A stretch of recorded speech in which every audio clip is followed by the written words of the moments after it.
नमस्कार, मैं doctor Sulakshmi Toshniwal from ST government college Beawar. बच्चा, आज हम देखेंगे कि समन्वय के सिद्धांत क्या है और इन्हें किस रूप में लागू किया जाए। तो प्रोफेसर मैरी पॉर्कर फैलेट ने समन्वय के कुछ सिद्धांतों को प्रतिपादित किया है। तो इन सिद्धांतों को यदि अपन देखें तो उन पर चल कर के यदि समन्वय किया जाता है तो वो समन्वय के सफल होने की संभावना ज़्यादा होती है। तो इसमें सबसे पहला सिद्धांत उन्होंने दिया है प्रत्यक्ष संपर्क का सिद्धांत, कि इसमें है कि जो उत्तरदायी व्यक्ति है उनसे डायरेक्ट कांटेक्ट किया जाना चाहिए, कि उनको किस तरह से कार्य करना चाहिए, उनके विचारों, आदर्शों, उद्देश्यों और लक्ष्यों से उनको भली प्रकार से उनका आदान प्रदान किया जाए और उनके बीच में जो हॉरिजेंटल रिलेशंस हैं उनके हिसाब से उनका आदान प्रदान किया जाए। तो जब उनसे डायरेक्ट कांटेक्ट होगा तो वो अपने आप को महत्वपूर्ण मानेंगे, उनको डायरेक्ट उसकी जानकारी होगी और वो उस समन्वय को ज़्यादा अच्छी तरह से अडॉप्ट कर सकते हैं। फिर है कोऑर्डिनेशन इन अर्ली स्टेज, मतलब जब कार्य प्रारंभ किया जाए, यानी जो ही प्लानिंग की जाए, प्लानिंग के साथ ही कोऑर्डिनेशन का कार्य भी प्रारंभ हो जाए। तो नियोजन और नीति निर्धारण करते समय भी समय ही कर लेना चाहिए और साथ में जिनके ऊपर समन्वय किया जाना है उनसे भी परामर्श लिया जाए और कार्यों के संबंध में यदि उनसे विचार प्राप्त कर लिए जाएंगे तो उन कर्मचारियों को लगेगा कि उनका स्वयं का समन्वय है, उनके ऊपर ये समन्वय थोपा नहीं जा रहा है, तो वो उस समन्वय के साथ में ज़्यादा अच्छी तरह से कार्य करेंगे। तो इस तरह से जो जितने भी विभागाध्यक्ष हैं उनके बीच में हॉरिजेंटल रिलेशनशिप भी होनी चाहिए।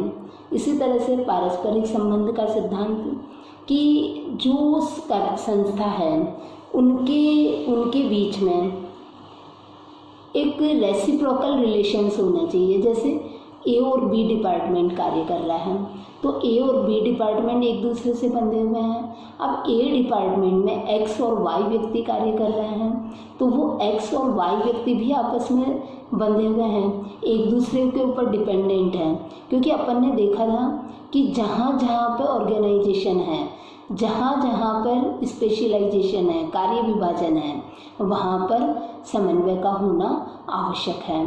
तो वहाँ पर समन्वय होगा तो वो कार्य को ज़्यादा अच्छा कर पाएंगे। तो एक व्यक्ति अपने कार्य से दूसरे को प्रभावित करता है, दूसरा व्यक्ति पहले व्यक्ति को प्रभावित करता है और इस तरह से दोनों मिलकर के ऑल ओवर संस्था को, उसके प्रत्येक डिपार्टमेंट को प्रभावित करते हैं। तो इस तरह से उनके बीच में पारस्परिक संबंध होने चाहिए। तो उन संबंधों के आधार पर उनके बीच में समन्वय यदि हो, उनके अच्छे रिलेशंस हो कि वो एक ही लक्ष्य के लिए कार्य करें, तो वो ज़्यादा अच्छा रहेगा। फिर है कंटिन्यूअस प्रोसेस, कि जो समन्वय है वो एक बार करने से उसका रिजल्ट नहीं मिलता है। जब तक संगठन चलता रहेगा, जब तक प्लानिंग चलती रहेगी, तब तक समन्वय का होना भी आवश्यक है। क्योंकि उद्देश्यों को यदि अच्छी तरह से प्राप्त करना है तो समन्वय को निरंतर करना पड़ेगा। इसी तरह से कि मैरी पार्कर फैलेट ने अन्य सिद्धांत भी और बताए हैं, जैसे प्रिंसिपल ऑफ डायनामिज्म, कि समन्वय में गतिशीलता का भी सबसे महत्वपूर्ण स्थान है। अब है कि जो समय, काल और परिस्थितियां हैं वो कंटिन्यूअस बदलती जा रही है, क्योंकि जो प्रबंध है वो मानव पर व्यवहार करता है और जो एक्सटर्नल एनवायरनमेंट है वो मानवीय क्रियाओं पर प्रभाव डालता है। तो अतः समन्वय की जो क्रियाएं हैं, समन्वय के जो तरीके हैं वो भी कंटिन्यू बदलते रहते हैं। तो इसलिए समय के साथ साथ में समन्वय करने के तरीके में और उसके परिस्थितियों में परिवर्तन आना चाहिए। तो वो परिवर्तन यदि आता रहेगा तो वो समन्वय सही होगा और उन तात्कालिक परिस्थितियों पर उसका प्रभाव ज़्यादा होएगा। इसी तरह से समन्वय में समयबद्धता का सिद्धांत भी होना चाहिए कि जिस समय समन्वय की आवश्यकता है उसी समय समन्वय किया जाए। यदि कुछ समय पूर्व समन्वय कर दिया जाए या पश्चात समन्वय कर दिया जाए तो उस समन्वय का कोई महत्व नहीं होता है। इसलिए समन्वय को समय पर किया जाए यदि, तो जो किए गए प्रयास है उन प्रयासों की सार्थकता अधिक होएगी। अब है कि जो समन्वय किया जाए उसमें डेमोक्रेसी के सिद्धांत को भी लागू किया जाए। अब है कि यदि समन्वय के लिए कर्मचारियों को आदेश दे दिया जाए कि उन्हें इस तरह से समन्वय करना है, तो ये आदेश ही रहेगा, क्योंकि आदेशों की पालना भी हो सकती है और अवमानना भी हो सकती है। परंतु यदि प्रजातांत्रिक तरीके से कार्य करवाया जाए या उनको पार्टिसिपेटिव मैनेजमेंट के अकॉर्डिंग कार्य किया जाए तो उसका प्रभाव होगा कि वो कर्मचारी ये सोचेंगे कि उन्हें आदेश नहीं मिला है बल्कि उन्हें अपने लिए कार्य करना है, तो वो उसी समन्वय के तरीके को ज़्यादा अच्छी तरह से कर पाएंगे। अब इसी तरह से कि जो समन्वय है उसमें बैलेंस भी होना आवश्यक है, कि इसमें इस बात पर बल देता है कि सभी विभागों उप विभागों सब में समन्वय होना चाहिए। मतलब समन्वय सारे डिपार्टमेंट को शामिल करे, ऊपर से लेकर के नीचे, मतलब उच्च स्तर से लेकर निम्न स्तर तक के प्रत्येक कर्मचारी पर समन्वय लागू होना चाहिए। अब है कि समन्वय लागू तो हो परंतु इसके लिए इसका कम्युनिकेशन भी होना आवश्यक है। तो सबसे पहले जो कम्युनिकेशन सिस्टम जो है उसको सबसे ज़्यादा प्रभावी बनाना आवश्यक है, क्योंकि जब तक लोगों को स्वतंत्रता पूर्वक वो आपस में विचार विमर्श, सूचनाओं का आदान प्रदान जब तक नहीं कर पाएंगे तब तक वो उस कार्य को ज़्यादा अच्छी तरह से नहीं कर सकते, क्योंकि उनको जानकारी तो मिलनी चाहिए कि उनको क्या निर्देशित किया जा रहा है, उनको कौन सा कार्य कब करना है, किस तरीके से करना है। तो इसलिए उनको कम्युनिकेशन सिस्टम भी प्रभावी रखना आवश्यक है। अब इसके साथ में प्रत्येक व्यक्ति के साथ में कोऑपरेटिव बिहेवियर होना चाहिए, क्योंकि समन्वय का पालन करने के लिए संस्था के सभी अधिकारियों, सभी सदस्यों का सहकारी व्यवहार होना आवश्यक है और सभी जब एक दूसरे के लिए आपसी विश्वास व सहयोग की भावना से कार्य करेंगे तो वो ज़्यादा अच्छा होएगा समन्वय। तो इस तरह से हमने देखा कि समन्वय के कुछ सिद्धांत हैं। यदि उन सिद्धांतों पर चल कर के समन्वय किया जाता है तो वो समन्वय प्रभावी हो सकता है। अब इसमें है कि समन्वय के कुछ प्रकार भी होते हैं कि उन प्रकारों को भी ध्यान रखा जाए कि किस तरह से समन्वय किया जाए। तो अपन देखते हैं कि समन्वय लंबवत भी हो सकता है और क्षैतिज भी हो सकता है। तो अब उसमें वर्टिकल और हॉरिजेंटल दोनों प्रकार का समन्वय होना आवश्यक है, यानी कि उच्च अधिकारी से लेकर के निम्न स्तर तक के जो कर्मचारी हैं उसके बीच में समन्वय होना चाहिए। वो अधिकारों के रूप में हो सकता है, उत्तरदायित्वों के रूप में हो सकता है, कार्य निष्पादन के रूप में हो सकता है। और जो हॉरिजेंटल है तो उसमें विभिन्न विभागों के बीच में समन्वय होना आवश्यक है।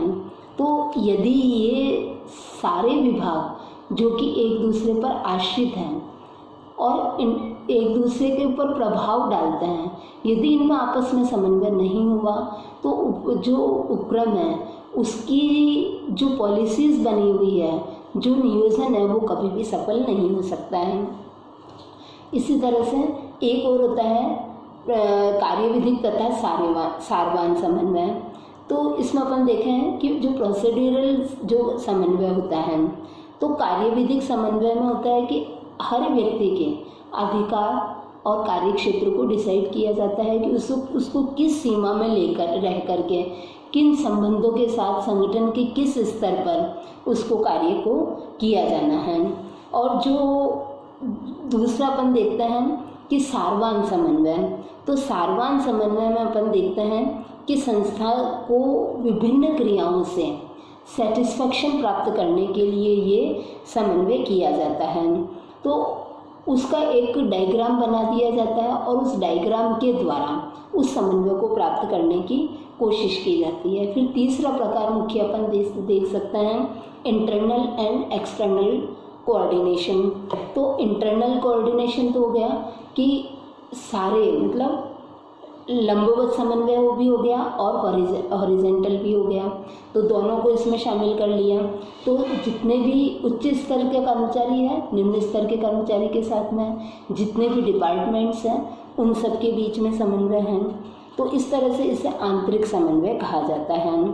तो ये वर्टिकल व हॉरिजेंटल दोनों प्रकार का कह सकते हैं और प्रत्येक उपक्रम में सभी स्तरों पर ये किया जाना आवश्यक है। अब इसमें अपन बाह्य समन्वय देखते हैं कि जो बाह्य पक्षकार है उनके साथ में समन्वय किया जाना। तो आज की कोई भी व्यावसायिक संस्था या व्यावसायिक संस्था ही नहीं, केवल किसी भी प्रकार की संस्था बाह्य पक्षकारों के साथ में अपने संबंधों को भुला नहीं सकती है। वो जब तक बाह्य पक्षकारों के साथ में उसके संबंध अच्छे नहीं होंगे तब तक वो अपने आप को सर्वाइव नहीं कर सकती है। तो व्यवसाय को अपने ग्राहकों, कर्मचारियों, पूर्तिकर्ताओं, सरकार, समाज, राष्ट्र, अंशधारियों सबके साथ में समन्वय होना आवश्यक है।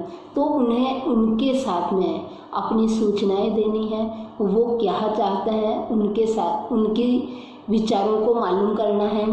तो वो संपूर्ण विश्व के साथ में समन्वय करना आवश्यक है। और जब तक वो एक्सटर्नल एनवायरनमेंट के साथ में समन्वय नहीं कर पाएगी, क्योंकि उसको एक्सटर्नल एनवायरनमेंट से ही रिसोर्सेज मिल रहे हैं और वो वापस जो प्रोडक्शन कर रहा है तो उसको भी वो एक्सटर्नल एनवायरनमेंट को ही दे रहा है, मतलब वो एक्सटर्नल एनवायरनमेंट से ही प्राप्त कर रहा है और उसी को वो वापस दे भी रहा है। तो इसलिए उसको उनके साथ में भी होना आवश्यक है।